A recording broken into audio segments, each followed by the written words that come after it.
You know, I'm actually quite pleased with President Obama and very glad that he came out in favor of gay marriage last week.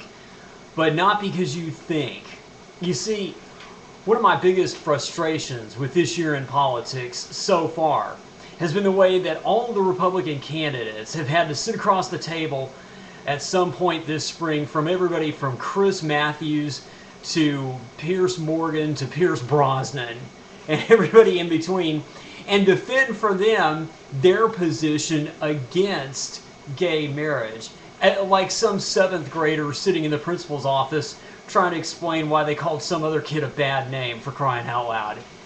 All of this while President Obama has been given a complete pass for his opposition to gay marriage, a position that he very boldly and publicly stated and made, even to the point of making a platform of his '08 campaign, and has said nothing about that ever since, until now.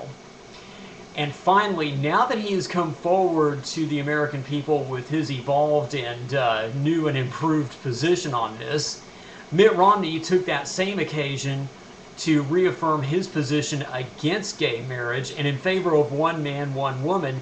Well, okay, now the battle lines have been drawn, and finally we can have an open and an honest and intelligent conversation about this. Line up and take your side, and may the best idea win. And, you know, here's the thing. I have no vested interest in either outcome. As far as I'm concerned, I say that in the states where they want it, let them say, yeah, we want gay marriage, and let them have it. And the states where they don't want it, let them say, no, we don't want that here, and they should be just as free to not have to recognize it.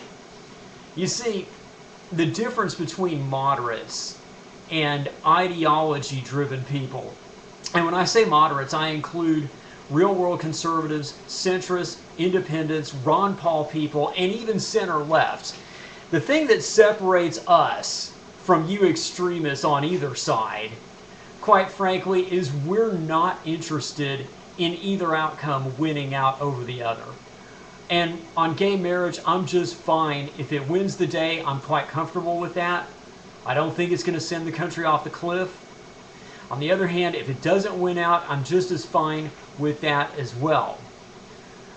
My attachment is to the process itself, to the fact that we get to have an open and honest discussion about it and let the strongest idea, the one that really does hold sway, let it win.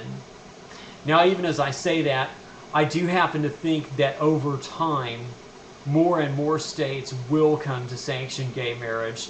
And I really do see the day coming when it will be sanctioned across the land. It'll be happening everywhere in America, and you won't even blink. But however long that process takes is okay. I don't think the country deserves to have that idea thrust on them either. It deserves, public consciousness deserves the freedom to evolve at its own pace. That's all I'm saying. And for all those of you who are about to hit your keyboard right now, but Steve, that's what they said about slavery 100 years ago. Okay, you can just stop. All right, just back away from the keyboard. We're not talking about slavery here. Last I checked, nobody, at least in my lifetime, has been enslaved because of their alternative orientation, or because of their straight orientation, for that matter. Okay, this is a simple evolution of human consciousness. And I say let it evolve. And I say let it evolve at its own pace. And I say let the best idea and the best candidate win. That's all I have. I want to thank y'all for watching. I'll see you again soon. Out.